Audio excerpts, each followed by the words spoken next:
Bonjour à toutes et à tous, 12h10, 12h15, c'est donc l'heure évidemment, l'heure de l'apéro. Bienvenue, comment vous dire que je suis extrêmement content de retrouver le plateau de la CMAE pour 9 jours d'émissions, de rencontres, de débats pour parler de l'agriculture, agriculture de transition, mais aussi de belles et bonnes pratiques, et Dieu sait qu'il en a dans cette agriculture aujourd'hui. On va vous parler d'un truc que vous avez sans doute croisé sur des paquets de chips notamment, regardez. Mathieu va le mettre sur la caméra 1. C'est ce petit label ici, voilà, regardez, le label Agriéthique.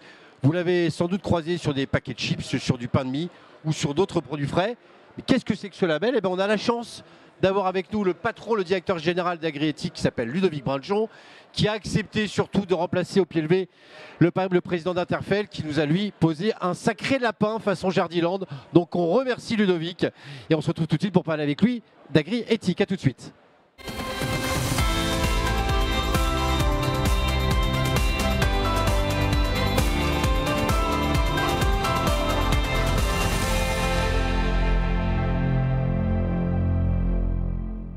Alors on va parler de label. Salut Ludovic. Salut Antoine, ça va? Alors on dit souvent que dans l'agriculture, évidemment, vous le savez, l'avenir appartient à ceux qui se lèvent tôt. Ben, vous avez là un patron qui s'est levé très très tôt. Mathieu, je ne sais pas si on peut envoyer une image en régie. C'est l'image de Ludovic ce matin dès 5h30 en mode stabilo boss qui est parti, regardez, qui est parti courir pour préparer l'émission, pour préparer 9 jours de salon d'agriculture. C'est vrai ou c'est du... Non, c'est vrai. Photomontage, non? Non, c'est vrai. J'avais du mal à dormir, donc je me suis dit je vais aller courir.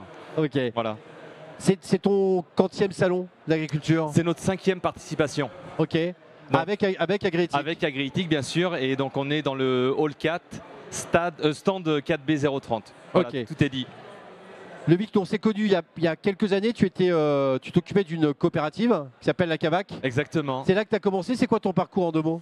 En fait, j'ai fait tout mon parcours dans le monde agricole, et notamment dans cette coopérative qui m'a permis justement de développer Agriéthique. Donc mes patrons, ce sont des agriculteurs et c'est eux qui ont été à l'initiative de cette belle démarche. Donc, je le disais tout à l'heure, on l'a croisé ce label. Hein. Alors, tu sais que c'est un débat entre nous souvent, parfois un peu trop de labels. Celui-là, on va le dire, il est essentiel. Qu'est-ce que c'est que ce label Agriéthique? Peut-être que Mathieu, tu peux envoyer juste derrière une animation pour qu'on comprenne. C'est donc une certification. Exactement.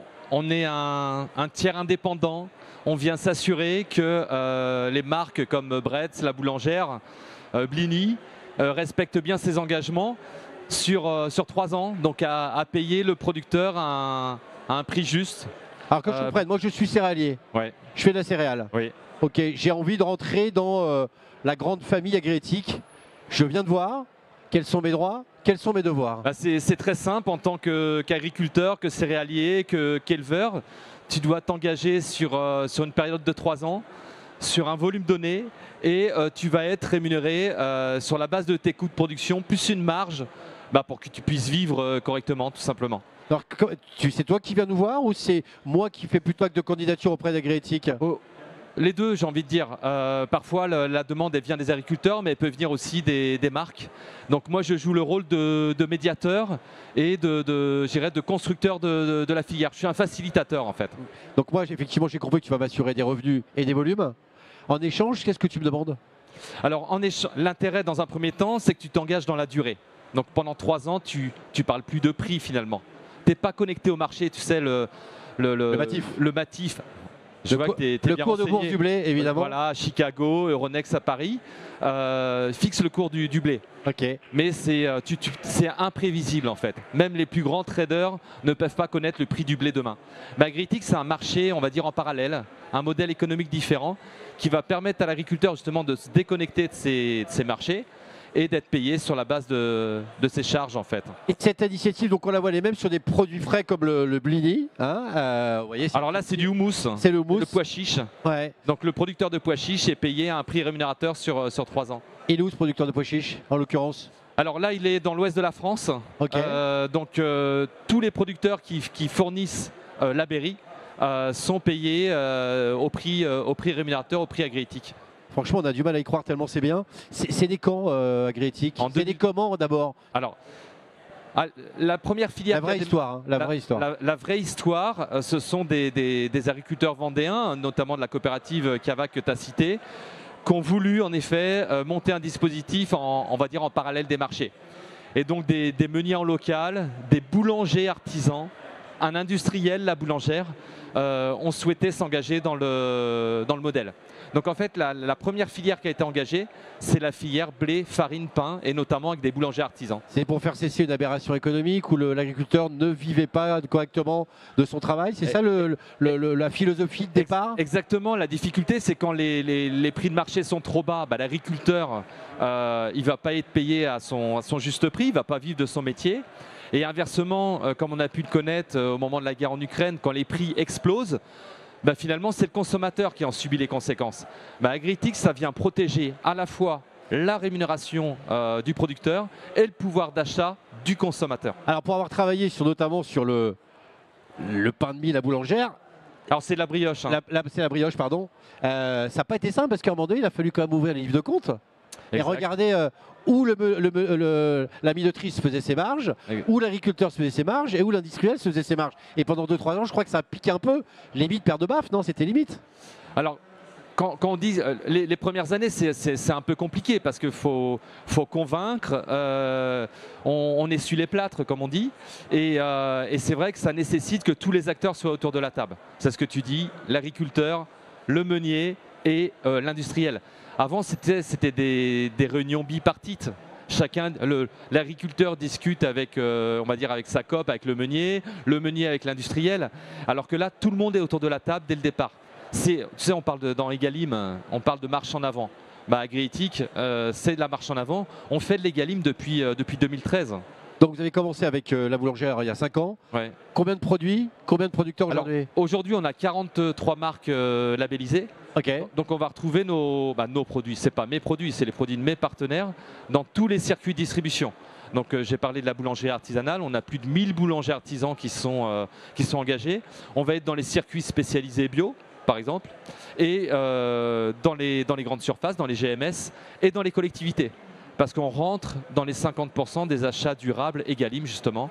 Donc c'est extrêmement intéressant. On a un partenaire comme Cisco qui est partenaire Agritix. Alors ce qui est plus surprenant, c'est de retrouver évidemment l'Agritix dans un produit qui s'appelle la chips. Yes. On oublie quand même que c'est de la pomme de terre. Oui. Alors justement, dans l'amont agricole, qu'en pensent ces agriculteurs, ces producteurs de pommes de terre de la démarche Agritix? Eh bien, on a été posé la question à Laurent Cavard, qui est le producteur, non, pardon, à Thomas Paris, pardon, ou c'est Laurent Cavard ou c'est Thomas Paris? Laurent Cavard, c'est le patron de Bretz. C'est ça. Et Thomas Paris, l'agriculteur. Eh bien, on écoute Thomas Paris. Bonjour, donc je m'appelle Thomas Paris, je suis à...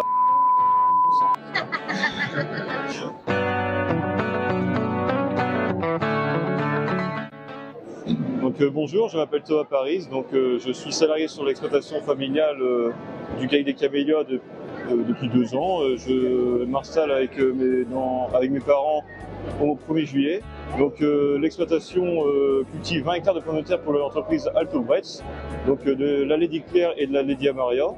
En parallèle, nous avons une entreprise de stockage qui stocke 6000 tonnes de pommes de terre, dont 2000 en bio. Donc pour nous, le label Agritix, il permet d'apporter une juste rémunération pour nous les producteurs sur la vente de nos pommes de terre à l'entreprise Alto Bretz. Ça permet d'avoir une vision sur l'avenir sur l'exploitation, ça permet de pérenniser l'exploitation et d'avoir un revenu qui complémente bien l'activité principale qui est laitière. Pour moi, le mot qui représente très bien le partenariat, je pourrais dire, je pense, sécurité, ça nous permet de dégager un revenu, on sait où on va et voilà.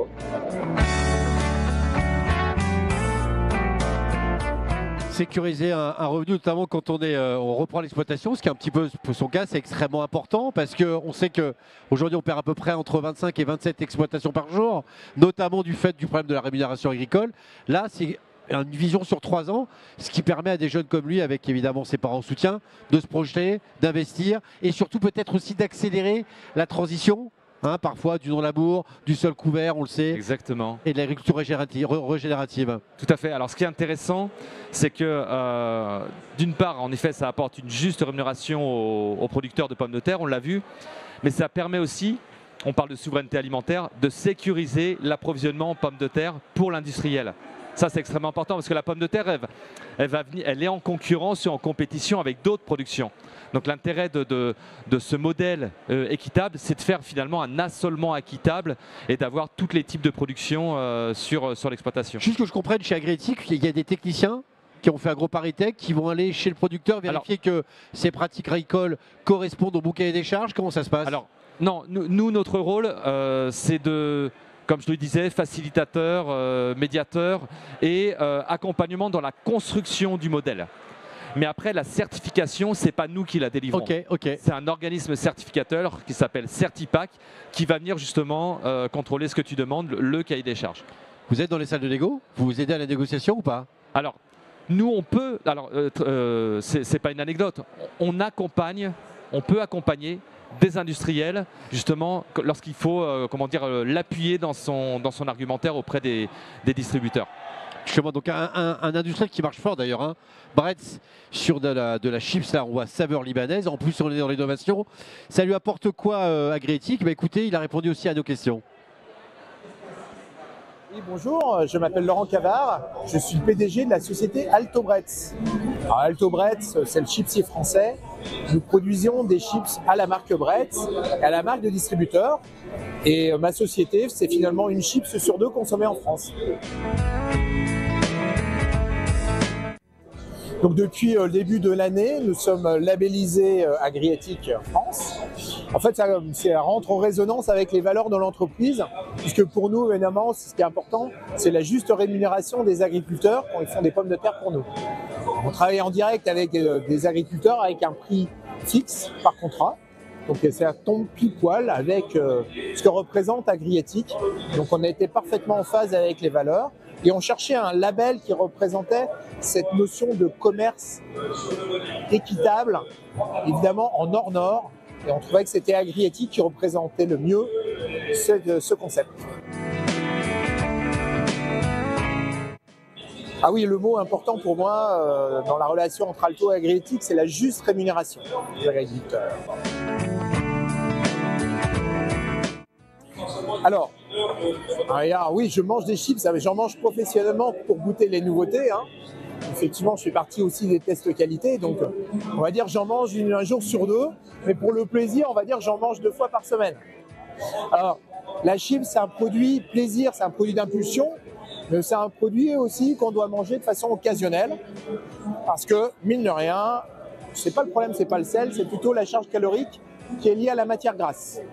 Donc, c'est bien pour se faire plaisir de temps en temps à l'apéritif, c'est pas un produit de nutrition quotidien. Alors, on va commencer avec le label Agriéthique sur les 4 nouveautés de l'année 2024. Donc, la Bretz Bleu d'Auvergne, Bleu d'Auvergne et AOP, Cheddar Jalapeno. On va aussi avoir une Bretz sauce curry et le produit buzz que tout le monde attend, la Bretz pastis sans alcool. Voilà, donc, vous pourrez les découvrir en rayon prochainement. Mais surtout, ce qui est important quand vous mangerez nos chips, quand vous les dégusterez, c'est de penser aux agriculteurs qui ont fait les bonnes pommes de terre qui servent à faire les chips. Merci à eux. Ça va jusque même au conseil de nutrition, les chips maison, bah attention pas trop. Je pensais surtout à toi, qui a fait un régime sans sucre, là, qui a perdu 15 kilos. Regardez comme il est beau. Non, trêve de plaisanterie, ce qui est hyper intéressant quand même, c'est qu'on sait qu'aujourd'hui, les négociations entre l'amont agricole et certains industriels, et parfois la grande distribution, sont extrêmement dures. Là, vous zappez la phase négociation. Exactement, et c'est vrai que c'est hyper tendu en ce moment. Je veux dire, ça se termine dans quelques jours, les négos. Pour remédier à ça, il faut s'engager. Le président, ce matin, il était sur BFM, pendant qu'on préparait l'émission. Il disait il faut mettre en place des contrats filières. Nous, on ne fait que ça depuis 2013. On est Egalim depuis 2013. L'enjeu, c'est quoi? C'est de jouer la transparence. Quand on joue la transparence, on établit des relations de confiance et on peut s'engager dans la durée comme on le fait. Peut-être on peut revoir, Mathieu, les grands chiffres, juste qu'on redise combien donc de marques aujourd'hui? Une petite soixantaine, c'est ça? Non, une quarantaine de marques nationales sur tout le territoire. Ça représente combien d'agriculteurs, de producteurs? Un peu, 4500 producteurs à peu près. 4500 producteurs, tout à fait. Ton objectif, c'est quoi? L'objectif, c'est d'ici 2030, si on arrive à... J'aimerais multiplier par 4. Aujourd'hui, on a un boulevard.